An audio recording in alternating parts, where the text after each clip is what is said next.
I'm speaking with Erica Arlee, who lives in North Carolina, and she is the writer and director of the short film For Every Breath. Great film. Give our audience a little bit of an overview of that film. Sure, Diana. For Every Breath is a short film that I wrote and directed. It's produced by my company, Honeyhead Films, and it follows a young girl in Appalachia as she goes on this illicit scavenger hunt trying to find opioids for her grandmother who's struggling with addiction. So it explores the opioid crisis in Appalachia, and it's just a slice of life vignette short. So it kind of throws the audience in at the beginning and then it leaves some questions and at the end as to what's going to happen. So it's really just meant to start conversations and be something that people can explore visually, auditory. The sound design of the film and the soundscape are both really important. So it's really just about generational cycles, of addiction and how that can affect multi generations. What made you decide to do this type of a film?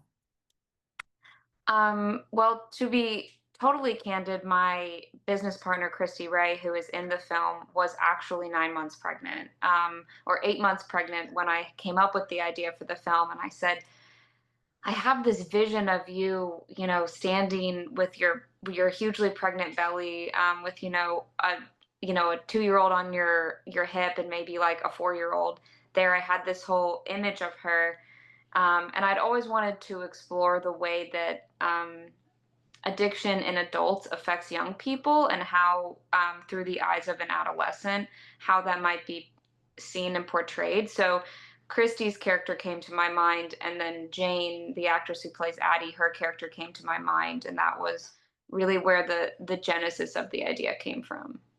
That's really interesting. Is that, sort of you talked about the fact that you want people to talk about that. Is that your takeaway, or do you have some other takeaways? I really just hope that it helps people feel seen that have maybe gone through something like this, an experience like the young girl Addie, and just wanting to illuminate that experience and again have conversations. But it was also something that I wanted to do just as a writer director, to do a little more with technical sound design and how does sound design in a film translate to a character's inner world. So there were some technical things that I wanted to experiment with as a filmmaker, with the shooting style and the sound design, but then also going into the a character study. I love films, and a lot of my films are character studies ultimately at the end of the day, so less plot driven and more character driven. I really like all of that you said, seeing it through the eyes of the youth and character study and all of that. Mhm. Is there anything else you'd like to say before we end?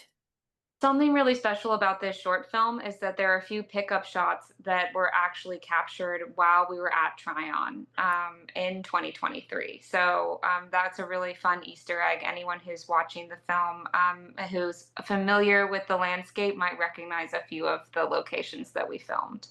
Well, fabulous. And thank you for chatting with me. And I Thank am you. Diana DeRosa reporting for the Tryon International Film Festival.